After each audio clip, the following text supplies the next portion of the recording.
This is Ron Hurst of Developing Leaders. Welcome back to Land of the Knuckleheads, Part 4.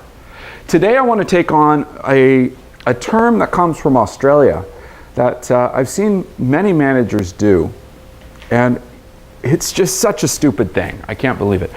So it's called the sheep dip, and some of my friends from Australia explained to me that if you're a sheep farmer and one of your sheep has a bug of some sort, what they do is they send all these sheep down through a gate, right? Like a couple of fences that drop down, and at the lowest point in the drop down, there's a disinfectant bath.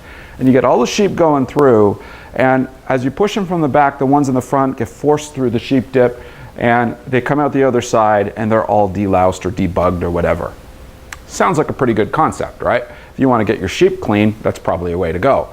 Now, the interesting thing is that managers often use this approach when dealing with employee problems. Let's say you have an employee who does something mischievous or stupid or silly. Take something simple, like they messed up the bathroom and left it in a disgusting way. So what does the sheep dip type manager want to do? They will take every employee through a hygiene training and make everybody sit through this training rather than deal with the problem itself. So if you are the kind of employee who's being sheep dipped, don't worry about what your manager's doing, just recognize what it represents. What I really want to do is talk to you as a future manager and get you to recognize that there's a better way. And the better way actually requires a little bit of this, intestinal fortitude. You see, the reality is that when an employee doesn't behave in an appropriate way, we need to deal with that employee directly and specifically and individually. Don't sheep dip. Now, the important thing is that performance is managed on an individual basis. Group performance is managed as a group. But the reality is, if one person screws up in an area, we don't want everyone to be held accountable for it.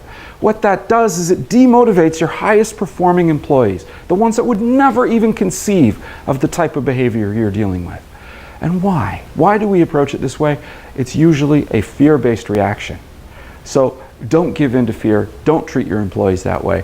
Now, there's another possibility, because you might be out there going, I didn't know who did it. Well, here's an idea. Pay more attention. Set clearer expectations up front. Hire good people that have clear standards of behavior. If you do that and you deal with employees on a regular basis using a behavioral feedback model, this will not happen to you. So set clear expectations, give your employees feedback on a regular basis, and you will not be the sheep dip manager. All right, thank you very much. From Land of the Knuckleheads, this is Ron Hurst, signing off.